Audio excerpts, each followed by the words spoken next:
regulator, Ofcom, to look at what more we can do to support the regulator in preventing these algorithms from pushing this content to our men and boys. But this also involves supporting our teachers in their workplace to ensure that they feel safe and can escalate issues as they occur.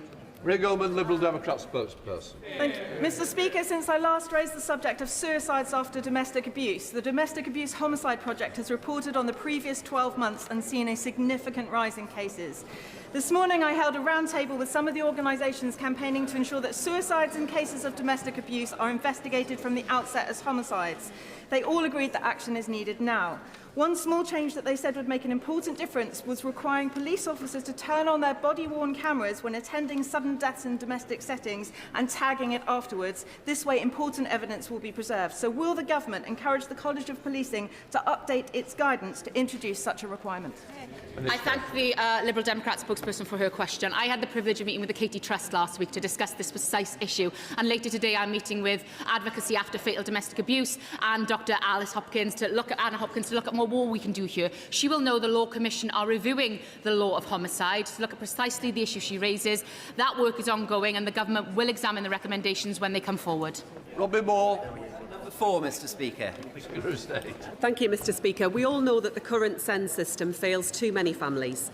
Our proposals will deliver a reformed SEND system backed by £4 billion of investment so that every child can achieve and thrive.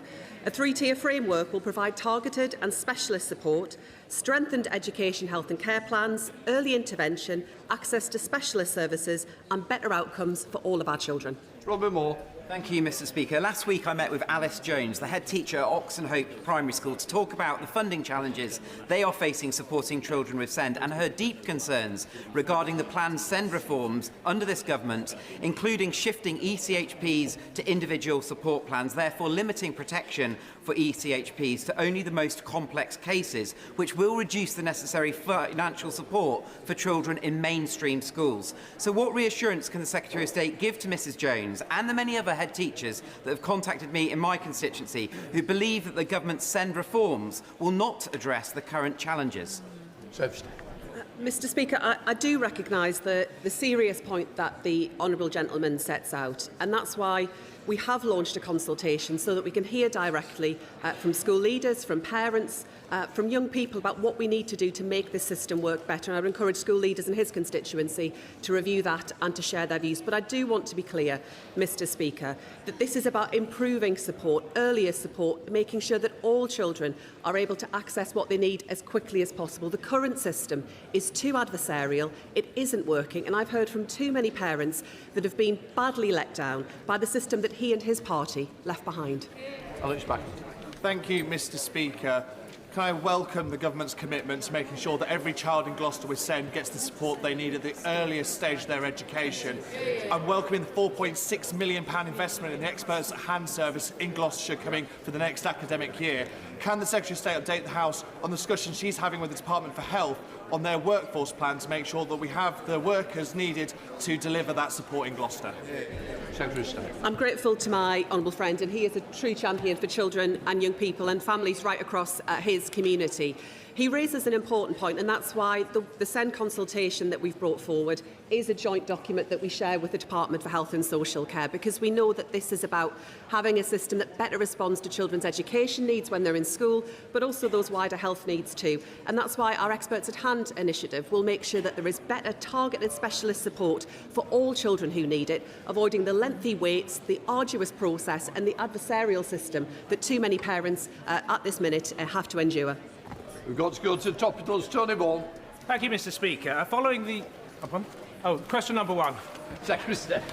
Thank you, Mr. Speaker. From this month, employers can publish new voluntary action plans to tackle the gender pay gap and support women in the workplace going through the menopause, a vital step forward in improving workplace equality. We are working with employers and encouraging them to take meaningful actions that we know can work. With our Women's Health Strategy, Landmark Employment Rights Act and stronger protections around maternity and for pregnant women and expanded childcare, this government is supporting women to thrive at work. Tony Vaughan. Thank you, Mr. Speaker. Following the Supreme Court's ruling in the Four Women's Scotland case, I met with several constituents who raised concerns about the EHRC's draft code of practice and guidance, and I thank Folkestone Bookshop for hosting those meetings. But as the government lays the updated guidance, what assurances can she give that businesses and groups can confidently be trans-inclusive and that it will be clear how everyone can be protected from harassment and discrimination? Secretary of State. Mr. Speaker, I completely agree that we must make sure that women and trans people feel safe and are protected from harassment. And we will treat everyone with the dignity and respect that they deserve, because those are our values, and that is made clear in the Equality Act. We've also been clear that we expect duty bearers to follow the Supreme Court ruling and to seek legal advice where necessary. And Mr. Speaker, I did recently receive an updated code of practice from the EHRC. I am grateful to them for their work. My intention is to lay that draft code in May as soon as possible after the election period. Secretary of State Clerk continue. Thank you, Mr. Speaker. Nurses have been hounded and harassed by the NHS for simply stating that biological sex is real. The Secretary of State recently met with some of them at my request. I am grateful for that. But that was months ago, so my question is, what has happened since?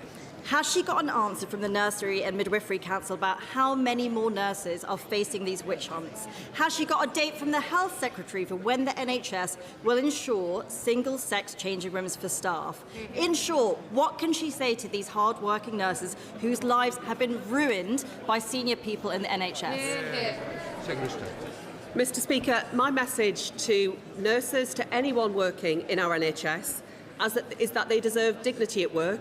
They deserve to be treated with respect, and they should not face abuse, intimidation or harassment. And we have seen some shocking cases, and that is completely unacceptable. The Right Honourable Lady will appreciate that the regulator is independent of government, that it is independent for a reason, and that is the right approach. She will also know, Mr. Speaker, that the code of practice that I intend to lay does not apply to employment, but employers should be following the law. Clerk continue. Well, I thank the Secretary of State, but this is the classic problem. She is not on top of her brief. She is absolutely allowed to write to these regulators and ask whether they are breaking the law. So let me try another question. The Muslim Vote campaign is telling people how to vote depending on what God they pray to. This is divisive, sectarian, and it has no place in Britain. Last time I asked the Secretary of State to condemn this, she said she was not aware of what I was describing. But in these local elections, the Muslim Vote has once again endorsed the Green Party and Plaid Cymru. So I will give her another chance. Can she condemn this group and the divisive sectarian role it is playing in British politics? Secretary of State. Mr. Speaker, no one should face pressure or undue influence around their voting behaviour. Let me be absolutely clear on this point. But let me also be clear to the House, Mr. Speaker, that I am fed up to the back teeth of opposition politicians coming here time and time again to sow division across our country. I am proud of the tolerant, compassionate and respectful nation that we are, and the Shadow Justice Secretary should have been sacked for his shocking and shameful racist comments against Muslims in our country. Thank you, Mr. Speaker. Leaked guidance from the Equality and Human Rights Commission suggested that it would be lawful for transgender and gender non-conforming people to be excluded from changing facilities based on a perception that their appearance did not correspond with societal gender norms, irrespective of their actual sex. Can the Secretary of State reassure this House that such an obvious licence for bigotry and discrimination will not be included in the final guidance when she publishes it next month?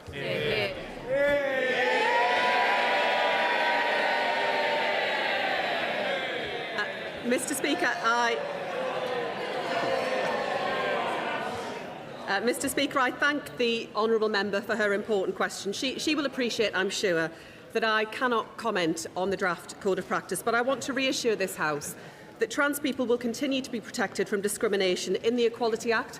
We will not treat this issue as a political football, as many others have done in the past. And as I set out in earlier answers, I intend to lay the draft code as soon as possible once we are through the election period. Rupert Lowe. Thank you, Mr. Speaker. Women all over Britain, including in my constituency of Great Yarmouth, primarily on King Street, feel intimidated, harassed and abused in their own town centres. Disproportionately, this unacceptable behaviour is committed by young foreign men imported from cultures and religions that treat women like dirt on the bottom of their shoe. Will the Minister today commit to a national audit of street harassment, intimidation and sexual offending by nationality and immigration status so the British people can finally see the scale of the problem? Sarah State. Here we go again, Mr. Speaker.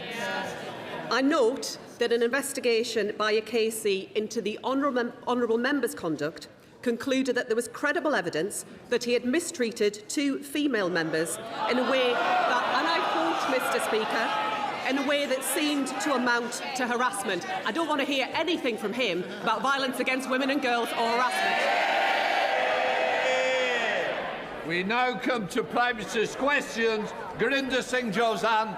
Number 1, Mr. Speaker. Prime Minister. Mr. Speaker, the state visit by His Majesty the King is a powerful reminder of the deep and special relationship we have with the United States. Mr. Speaker, in this session of Parliament, this Labour government has delivered the biggest upgrade in workers' rights in a generation, the biggest improvement in renters' rights in a generation, and more action than any other government to tackle child poverty.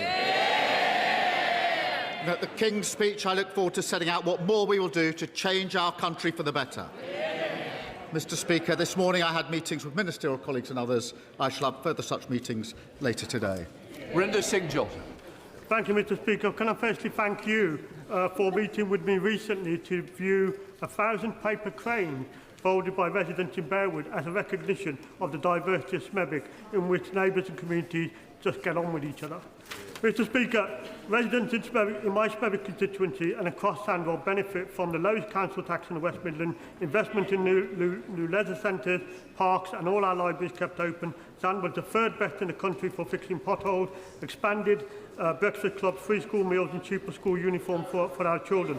Does the Prime Minister agree that this is all down to a well-run Labour Sandwell Council and the changes brought back by this government, this Labour government, opposed at every opportunity by the Tories and Reform? Can I thank him for his work to give every child the best start in life in his constituency? And I'm very glad that this government has done more than any other government to lift children out of poverty. Mr. Speaker, thanks to our work this session on this side of the House, we've passed laws needed to deliver more rights at work, build new homes, save British steel, clean up waterways, secure our borders and record funding of our NHS and so much more. Change delivered by Labour, opposed by the Tories and Reform. We come to the Leader of the Opposition, Kemi Badenoch. Thank you. It's the end of this session, and what a contrast with the beginning, Mr. Speaker. Back in July 2024, those benches were full of sycophantic questions from adoring new MPs. Yesterday, the Prime Minister was reduced to begging those same MPs to save his own skin. Mr. Speaker, he's broken his promise to grow the economy. The only thing that's grown is the welfare bill. The only thing that's grown is the welfare bill. So can the Prime Minister tell us, how many more people are out of work and claiming universal credit since he took office? Prime Minister. Mr. Speaker, she talks about what we've done in relation to raising people out of work. We have the youth guarantee that we put in place for young people. We've raised the national minimum wage thanks to our Chancellor. We've helped young people into work by cutting NHS waiting lists thanks to the work of the Health Secretary. We put more police on the streets thanks to the work of the Home Secretary. And we've cut energy bills for young people thanks to the work of the Energy. I am very proud of what this Labour government has delivered in the first session of this Parliament. Mr. Speaker, the Prime Minister doesn't want to say how many more people, in fact, are out of work and claiming universal credit since he took office. Perhaps he doesn't know. So let me tell him.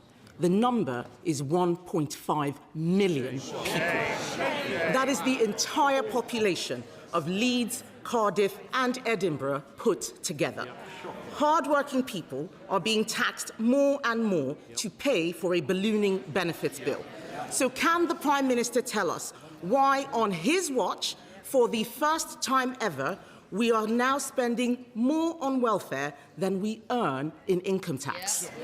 Prime Minister. Mr. Speaker, the welfare system she complains of is the one they put in place, Mr. Speaker. And, Mr. Speaker, we are reforming it to improve it. And what did they do when we put that forward? They voted to keep the same broken welfare system.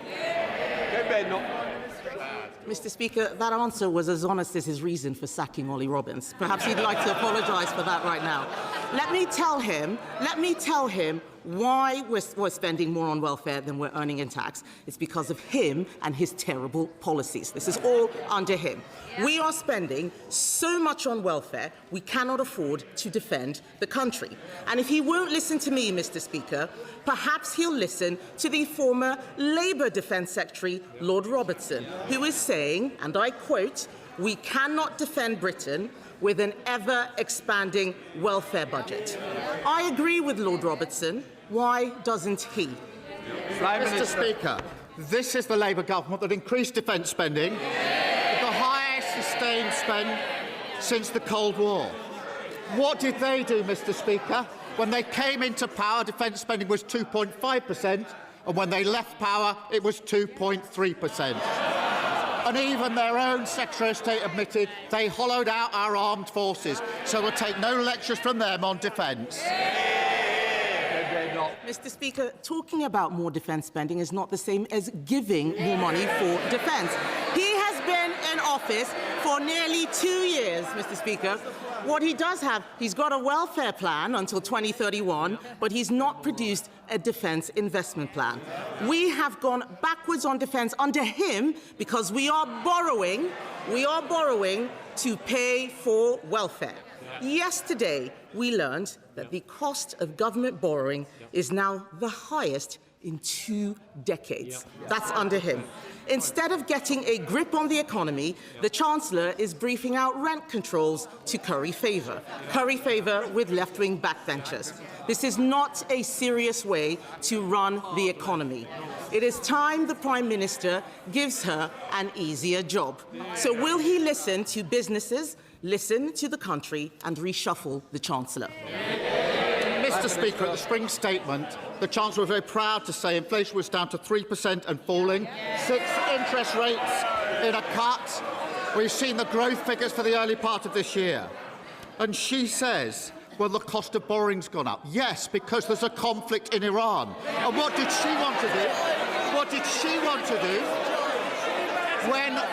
when I said we wouldn't be dragged into that war because I thought through the consequences, including the economic consequences? What did she do? She said we should jump in with both feet without regard to the consequences. She can't complain now about the implications.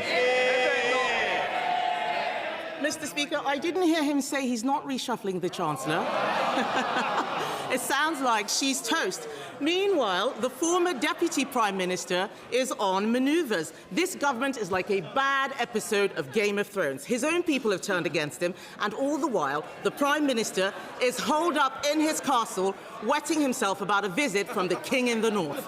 Yesterday, Mr. Speaker, one Labour MP actually said that his days are numbered. That's one of them. I wonder who it was, because they're all looking guilty as hell. Isn't the real reason, Mr. Speaker, isn't the real reason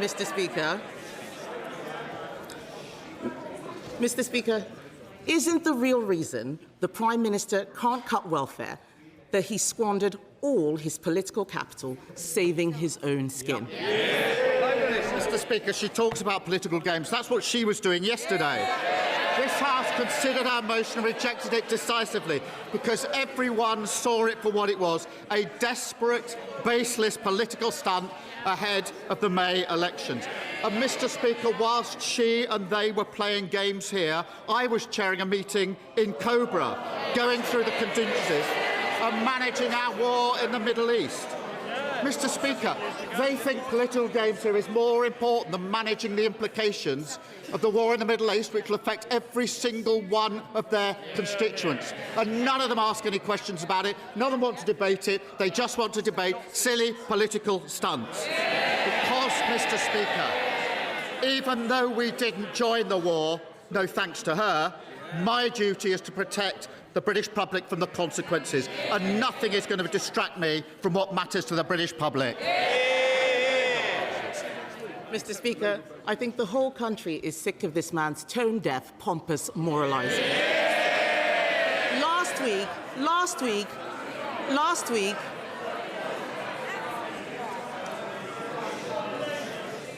Last week, we all saw him punch the Speaker's chair. This is not a man who is in control. Since the last King's speech, it's been one disaster after another. Cronyism, jobs for friends of convicted paedophiles, peerages for other friends of convicted paedophiles, broken promises on taxes, U-turn after U-turn after U-turn. He's lost a Deputy Prime Minister, 2 Chiefs of Staff, 2 Cabinet Secretaries, the support of his backbenchers and all his credibility. Yes. They can jeer, Mr. Speaker, they can jeer as much as they like. They're going to have to go to their constituencies and explain to all those people why they did what they did last night. The fact is the Prime Minister was reduced to whipping his MPs to save him and pleading with a tax dodger to rejoin his cabinet.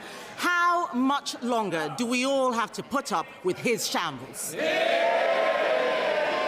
Mr. Speaker, I changed my party and I won a general election. She's changed her party, Mr. Speaker, because when I became leader of my party, their party was 3 times the size it is now. She's changed it. It's now even smaller than when she started at leader, because half of them are up there. And, Mr. Speaker, the stunt they played yesterday because they don't like what we're delivering. More rights at work, more security for renters, lifting 500,000 children out of poverty. That's our mandate, that's our mission, and nothing's going to hold us back. It was 18 months ago, I remember, that my late friend Terry Etherton was sitting up there, beaming down at the Prime Minister because he had just announced the government scheme to give compensation to those who've been wrongly sacked from the armed forces for simply being gay. But I have a constituent, Mr. Speaker, who lost his job in MI6 in the 1980s for his sexuality, and he's got no compensation. The security services also put their lives on the line for their country. It's just not fair. Would the Prime Minister find the time to sit down with my constituent and me so that we can work out together a way in which we can extend Terry's scheme so that the security services can also get justice? Prime Minister. Can I thank her for her dedicated work on this? I am very proud of the work we've done to recognise LGBT veterans. Mr. Speaker, on top of that, people in our security service are some of the bravest and most talented professionals who served our country. That some of them lost their jobs because of their sexuality is a historic wrong. And I can confirm today the Security Minister is assessing this closely, and I'll make sure that she's updated and has the meeting she's asked for. Send David, Leader of the Liberal Democrats. Thank you, Mr. Speaker. Yesterday, we heard Christian Turner, Peter Mandelson's replacement as US Ambassador, say that the only country Trump has a special relationship with is Israel, that the Prime Minister's job is in danger after next week's elections, and that in the US, Jeffrey Epstein's associates have evaded responsibility for their actions. The Prime Minister has had to fire 1 US ambassador for lying. Does he fear he'll now have to fire a second one for telling the truth? Prime Minister. Mr. Speaker, given what I've had thrown at me in the last 2 weeks by all the opposition parties, that's the least of my problems. But, Mr. Speaker, I know he likes stunts, but I was surprised he joined in the one yesterday, because his own business spokesman said last week, satisfied I had not misled the House. He, of course, his opening position was it was inconceivable that officials would give clearance to Mandelson and not tell ministers it was against the UK SV recommendation. That's what he said, and it didn't happen. I expect frivolous accusations from the Leader of the Opposition. Clearly, I was wrong to expect anything better from the man in the wetsuit.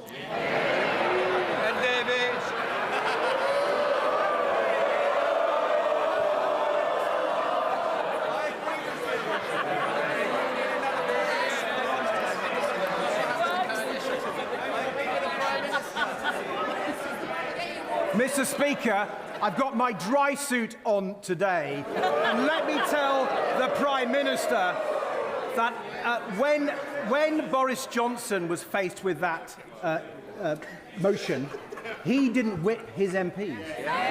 There was a difference there. And Mr. Speaker, experts are warning that food prices will rise by 10% this year as farmers' costs soar. Trump's war has exposed how weak Britain's food security is. Yet under the system brought in by the Conservatives, England is the only country in Europe where farm payments don't actively support farmers to produce food. So will the King's Speech include a good food bill to fix that mistake and make sure people can afford the food they need? Mr. Speaker, of course food security is important, and that's why I was considering that amongst other issues in the ministerial meetings yesterday in Cobra. That's what I was spending my afternoon doing, making sure that we were prepared and managing the risks of a conflict that will affect every single one of our constituents. What was he doing? He was wasting his time in here on a baseless allegation and engaging in party political. He should have been working on the single most important issue of the day, but he wasted his time on a baseless political stunt. Chris Hinchcliffe.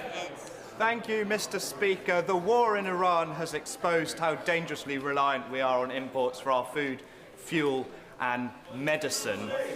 But the reality is that climate breakdown will make the current instability look trivial. Will the Prime Minister use the upcoming King's Speech to address this fact and redirect our economy towards food security, energy security and security in supply of our medicines?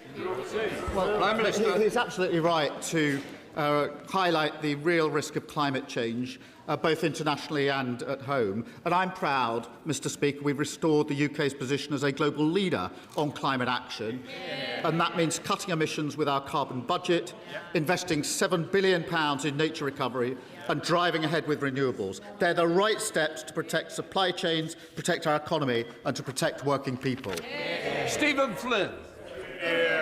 Mr. Speaker, depending upon results in the elections next week, this may well be my final PMQs. I suppose.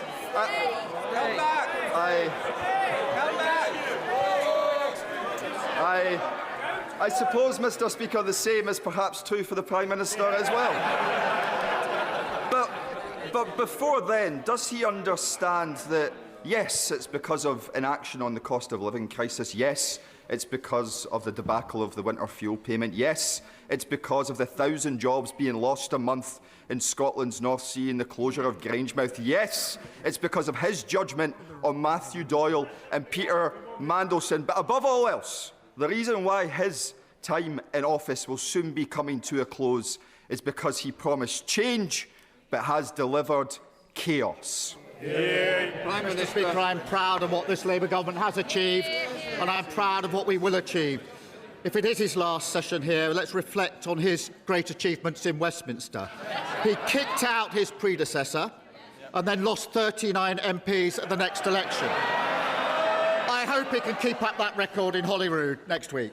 Rushanara Ali. Thank you, Mr. Speaker. This Labour government's £29 billion of investment in the NHS and £2 billion in life sciences is critical to fixing our NHS and tackling health inequalities.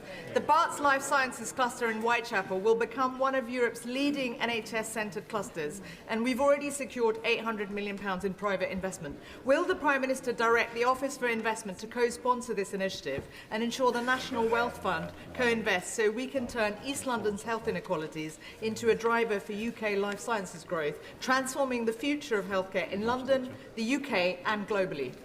Prime Minister. I'm proud that Labour is investing in life sciences, and I thank my honourable friend for championing this project for over a decade. The National Wealth Fund is designed to co-invest alongside private investors. Ministers are happy to discuss those proposals with her. Mr Speaker, today I can announce a significant new investment by AstraZeneca, investing £300 million in UK life sciences, made possible by the pharmaceutical arrangement we have struck with the United States to future-proof thousands of jobs in Macclesfield and in Cambridge. That is a major vote of confidence in the UK and Labour's plans to strengthen our economy. Sir John Hayes. Thank you, Mr Speaker. In another answer, the Prime Minister made clear that he understands that global uncertainty makes national economic resilience ever more important, and that energy security and food security are central to that. So why is policy making one the enemy of the other? As the 12% of our most fertile, productive land, the food we need to feed the nation, is being eaten up by giant industrial developments, pylons with accompanying infrastructure and huge solar developments. Will the Prime Minister meet me and colleagues that feel similarly? Because by corroding Britain's food security now, we risk compromising our nation's future. Well, it's right to raise food security, and obviously that is one of the resiliences that we need in this country and we need to protect in this country. But we also do need to move to secure independence of energy. Because one thing that is making life so much harder for all of those in the food sector is that their energy prices go up every time an international conflict affects the prices here. By getting energy independence, which requires the infrastructure, we can protect them from that and therefore make them more resilient. Anna Dixon. Thank you, Mr Speaker. Like many MPs, I'll be heading up to my constituency later to campaign in the local elections. When I'm out on the doors talking to voters in the Shipley constituency, I'm proud of the difference this Labour government is making. Renters no longer worried thanks to secure tenure. Families supported by free breakfast clubs and extended free childcare support, and workers no longer on exploitative zero-hours contracts. What is the Prime Minister most proud of, and what is his message for voters in my Shipley constituency and across the UK? Well, thank you for our question, and this is the first government for generations to take key services back into public ownership, Mr Speaker. The first government to give rights and powers to workers, rents and the less fortunate. And the first government in a generation to invest in public services and lift children out of poverty. And as we face a war on two fronts, we will do more. A stronger economy, stronger energy security and stronger on defence. That's the difference this government is making. Sir Jeremy Wright. Very much, Mr Speaker. Many of us across this House worked hard to pass the Online Safety Act. Not because we thought it would be the last word on online safety, but because we believed it was an important step forward in making online platforms more accountable for the content on their services and for the algorithms that curate it. So can the Prime Minister reassure us that whatever his government decides to do to restrict access for our young people to social media, it will not be used as cover by social media companies to do less themselves to keep young people safer online? Can I give him that assurance, because those platform providers do need to take responsibility, and he will have noticed the fight we had with Grok just a few months ago, where disgusting images were being created on social media, and we took them on in a fight that we won across the House. Also with chatbots, but we need to build on the legislation we've got. We definitely need more protection in general, and particularly for children. But his point is valid, that shouldn't be to take any responsibility away from those that are providing the platforms in the first place. Thank you, Mr Speaker. £158 million in fair funding, £20 million in Pride in Place for New Addington, and funding for new trams. Mr Speaker, it is this Labour government that is finally giving Croydon the backing that it needs. The building of Croydon for all starts with ensuring our residents have the dignity and stability of a decent home. So with hundreds of families in my constituency facing homelessness through no-fault evictions, will the Prime Minister outline how this government is progressing on its plans to fix the private renter sector and ensure that renters in Croydon have the security and peace of mind that they deserve? Well, my honourable friend is a brilliant representative for Croydon, and she's right. For too long, renters have been at the mercy of rogue landlords, pushing thousands into homelessness. I'm delighted to confirm that this Friday, no-fault evictions will be scrapped once and for all. That sends an important message to anyone living in a damp, unsafe home, anyone who's suffered an unfair rent increase, and to every family forced to move over the last year to year. Change is here, delivered by Labour, opposed by the Tories, and reform every step of the way. Dr. Luke Evans. Please could the Prime Minister explain to the House, if he's done nothing wrong and process has been followed, why did he need to force his MPs to vote against an investigation? Is it because he's worried they don't believe his version of the truth? Yes. No, it's because they can see a baseless allegation, a political stunt when they see it. Mr. Speaker, as a former GP, here's the truth. We've recruited 82 more GPs, upgraded his medical centre. They want all the benefits, but they never want to pay for them. Thank you, Shanker. Thank you, Mr. Speaker. Derby is a manufacturing powerhouse, but too many people in our city have not felt the benefit of that success. That's why tomorrow we're absolutely delighted to be launching Team Derby with our East Midlands Mayor, Claire Ward. Does the Prime Minister agree that with our brilliant Chancellor and our Labour government backing our city, Team Derby can make sure every pound of investment in Derby delivers real change for our residents, so everyone feels part of our success story? Prime Minister. Well, I think we should all back Team Derby. Our investment is helping to renew our submarine fleet, building new nuclear reactors and creating jobs and growth. I'm proud to see Labour MPs working with the Labour Mayor and a Labour government to deliver a brighter future for Derby. Ollie Glover. Thank you, Mr. Speaker. Despite the government's ambitious house-building targets, the charity Shelter believes the current approach is not providing enough social and genuinely affordable homes. So will the Prime Minister end his government's warm embrace of the developer-led model and instead heed Liberal Democrat calls for 150,000 social homes per year and new powers for local councils to build them? Mr. Speaker, we are going to build 1.5 million homes. We're upgrading the rights of renters because we know how important it is for everyone to have a safe and secure roof over their head. His challenge to me would have more force if they hadn't abstained on the measures that we're taking in order to take these measures forward. Thank you, Mr. Speaker. Whilst our NHS across England has seen noticeable improvements thanks to the work of this Labour government, Southend Hospital and the wider Mid and South Essex NHS Trust has continued to struggle. I thank the Department for Health and Social Care for working with me and my colleagues on this issue and for placing the Trust on the Intensive Recovery Programme. Does the Prime Minister agree with me that this is the right action to take, and will he meet with me to discuss our wider plans to improve healthcare in Southend as part of our Opportunity Southend initiative? Prime Minister. After years of failure being tolerated, failing staff and patients, our new intensive recovery programme is targeting sites that need tailored support. Mr. Speaker, there's more to do, but we're seeing real progress across our NHS. They've never heard this from a government. Waiting list lowest for 3 years. That didn't happen for 14 years. Any waiting time's best for 5 years. They don't recognise any of this because they didn't do any of it. Fastest ambulance response in half a decade.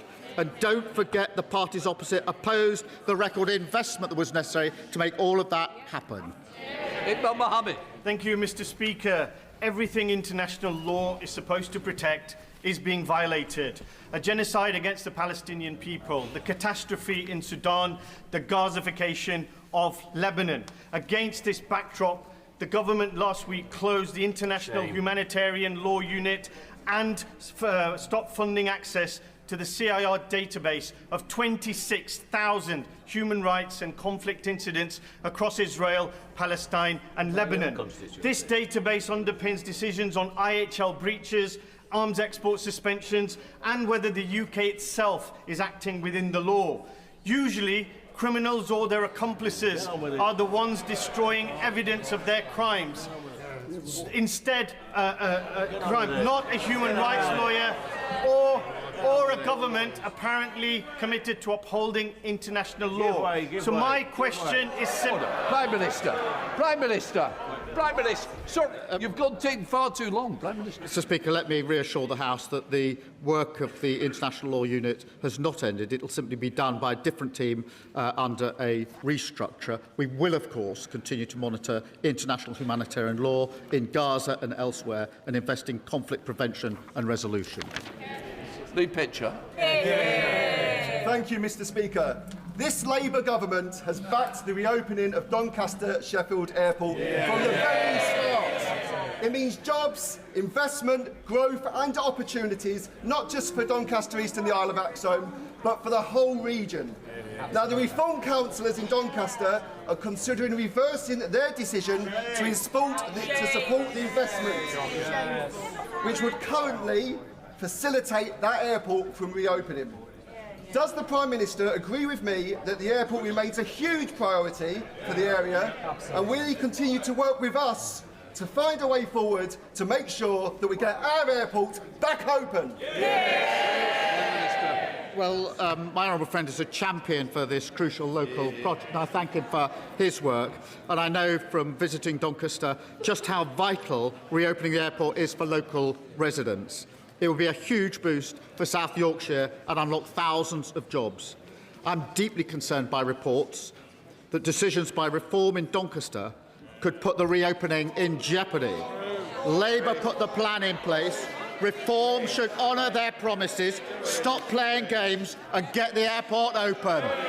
Robin Swan. Thank you very much, Mr. Speaker. In a parliamentary session which started out with a degree of anticipation, a level of expectation and a promise of change, and what could be the last Prime Minister's question time, can I ask him, why does he think it went so wrong?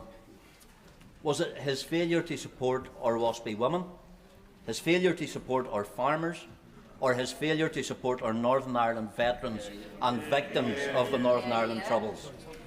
Or was it those around him who seem more interested in themselves than the country? Prime Minister. Mr. Speaker, I'm very proud, this government's very proud of the biggest upgrade in workers' rights in a generation, the biggest upgrade in renters' rights in a generation, and the most any government has ever done to reduce child poverty. They will have a lasting impact on working people across the United Kingdom. That's the change we're bringing about, and I look forward to continuing it.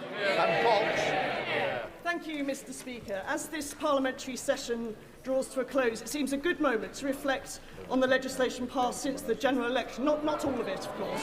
But many of us have walked through the lobbies to pass 60 bills that have touched almost every aspect of British life, from the care of cats, dogs and ferrets to the space industry indemnities, along with a whole host of measures seeking to improve life for renters, carers, investors, football fans, NHS patients, serving personnel and more. Would the Prime Minister agree with me that this is a pretty good first session report card? And would he agree that the best is yet to come? Mr. Speaker, she's right to highlight the 50 pieces of legislation, the 50 bills that we've put through. We whipped to change the country. We all voted to change the country.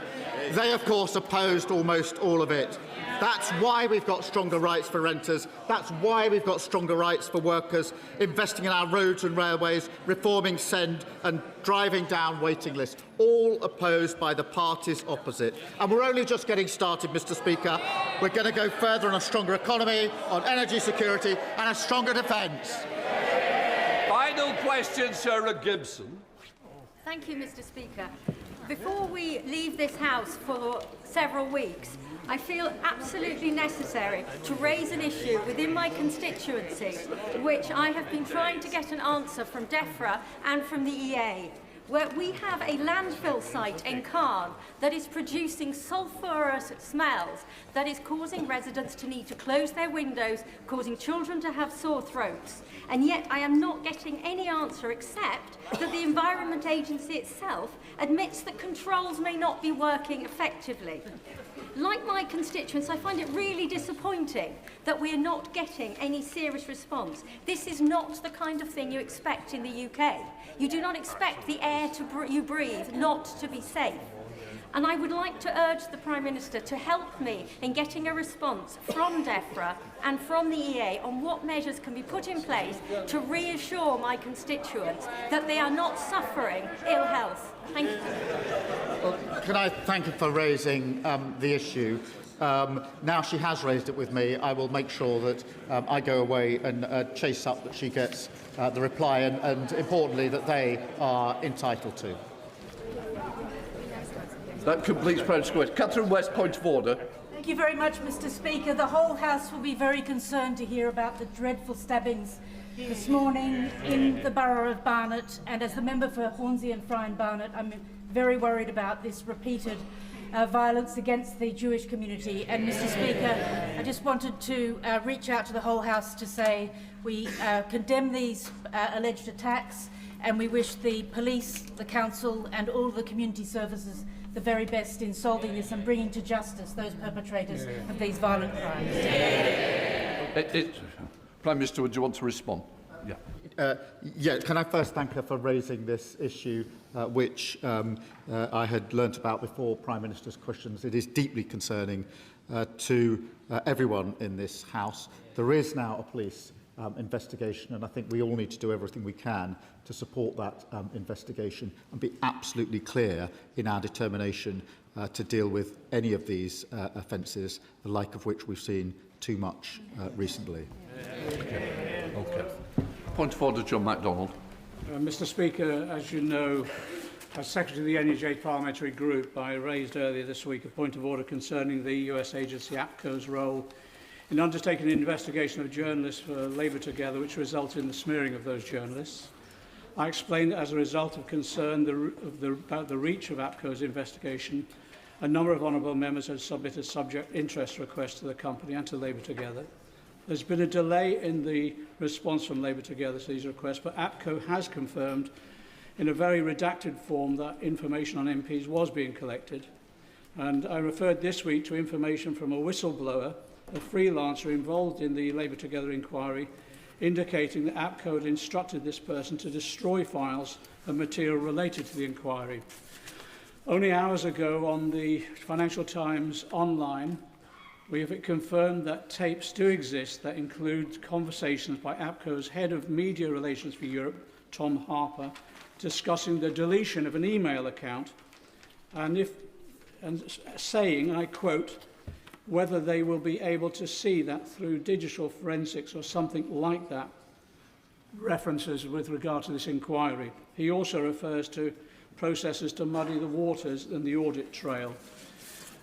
There is also now, I can report, if I can, Mr. Speaker, I'm sorry for the delay, I can also report that evidence was submitted to the inquiry by Sir Laurie Magnus, the Prime Minister's ethics advisor, by Paul Holden, one of the journalists who are victims of the smears, but the evidence was not supplied by the Cabinet Office to the Secretariat to the inquiry to Laurie Magnus.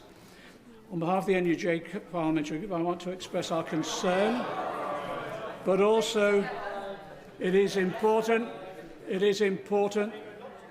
from the NUJ Parliamentary Group, we are concerned about the smearing of journalists, but we also need to know what, if any, surveillance of honorary members was taking place and for what purposes. And we call again for an independent inquiry into APCO's role and Labour Together's role in this issue. Can I say it is a very, very serious allegation that I do take seriously. Members of Parliament are here to carry out their duties, and what is being alleged is very serious. I do believe it needs to be investigated thoroughly. From my point of view, I would expect As the honourable gentleman's been here a long time, no doubt he will use the table office as part of the avenues to pursue what he's said. There may be other ways, and there may be serious security implications to this House as well, that I will also take up in other avenues. Thank you for that. Point of order. Thank you, Mr. Speaker. On a point of order, the Right Honourable Member for Newark visited my constituency yesterday without notifying me. This is not the first time the usual courtesies of this House have been disregarded by Reform UK when visiting Portsmouth. Further to that, is it in order, Mr. Speaker, for a former immigration minister who helped shape the current asylum system to visit constituencies and push campaigns that mislead and cause hatred and division? Mr. Speaker, given this blatant disregard for this convention and courtesy to the House, an absolute lack of integrity and respect, can you advise what recourse is available to me as the constituency member? Yeah. I think there's another one, the same point of order, James McCleary, and then I'll come to it. Newark was very busy yesterday as alarmed residents in the town of Seaford in my constituency reported sighting two. Mr. Speaker, he was apparently there campaigning to support the Reform candidate for Seaford North, who is set to lose his seat to the Liberal Democrats. I understand there's a common courtesy in this place for members to inform one another of official visits to their constituencies. On this occasion, that did not happen. Mr. Speaker, could you advise me on this issue? Can I say to both of you, I thank all members for the points of orders they've raised. And I reminded the House on numerous occasions, members must notify their colleagues if they intend to visit another member's constituency, except for purely private purposes. I expect members on all sides of the House to show that courtesy to their colleagues, whether the front bench or not. It is courtesy. I expect it to be done that way. Those members who have failed to do so, I do hope they will apologise to the members concerned. It's election fever time. We don't need any more of it. So please, carry out the courtesy of this House. Dame Chiamwara. Thank you, Mr. Speaker. Now, the Leader of the Opposition, who's not in her place, said that 1.5 million extra people were on universal credit. Now, she will know that this is a deeply misleading number because it is largely a consequence of the transition from legacy systems to universal credit. And her background is in IT. She should know how it works. In fact, more people are in work now than under the Tories. So given... I'm not quite sure it's a point of order for me because... No, let me finish. It'll be easier for both of us. It's a political judgment that you were correcting the record on to try and say, if somebody inadvertently has misled the House, it is for them to correct the record, not for me. And I certainly don't want to reopen the questions that we've just closed. So thank you for making it and bringing it to the attention of the House, and know it will be enhanced. A point of order. Thank you, Mr. Speaker. How do I gain your advice from a point of order that actually is inadvertently misleading what the Leader of the Opposition said? Where the Leader of the... And that's the danger of what I started.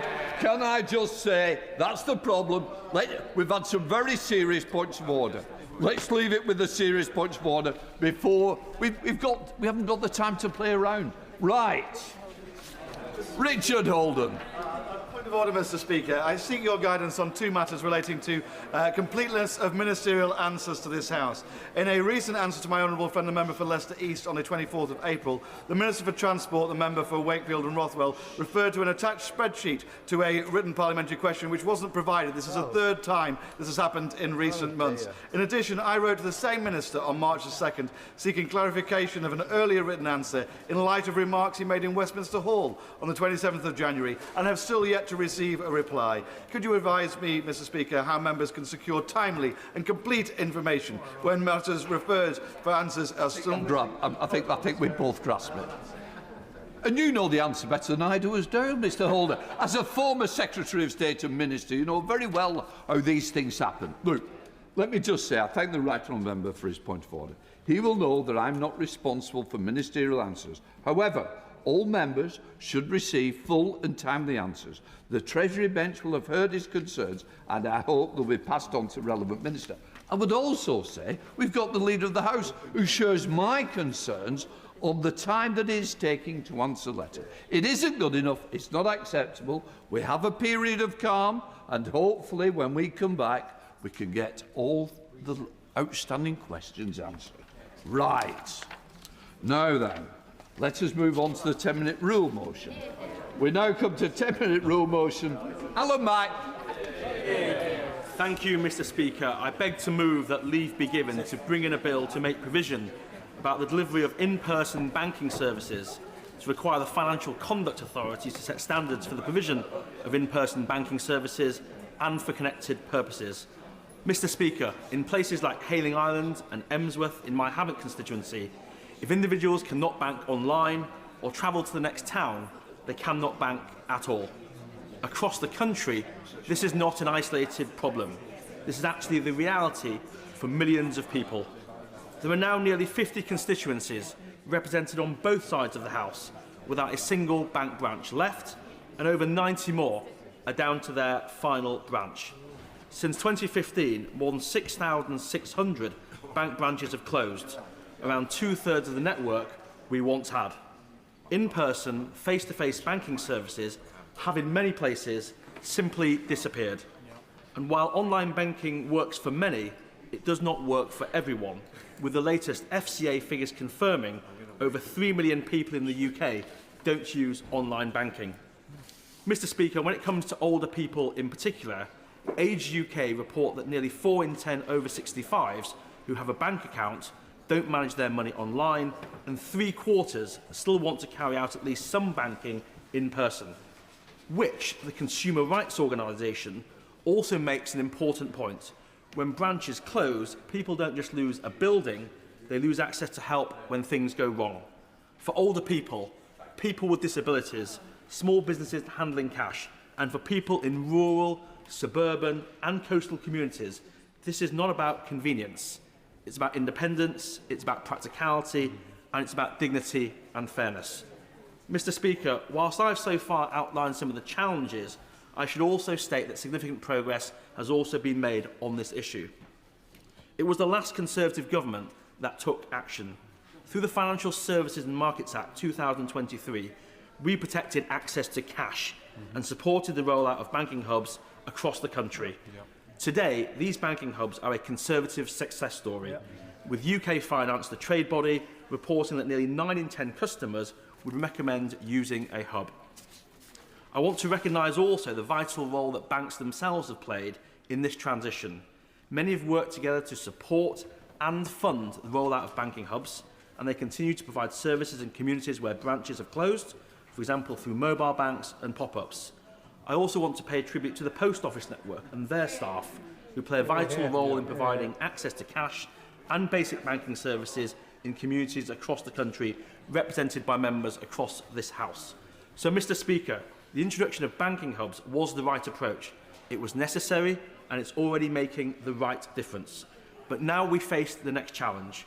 Post offices and cash machines are an important part of the system and provide access to cash, but they were never designed to replace the full range of services provided by a bank branch. So now we must go further and protect access to face-to-face banking, because banking is not just about paying in or withdrawing money.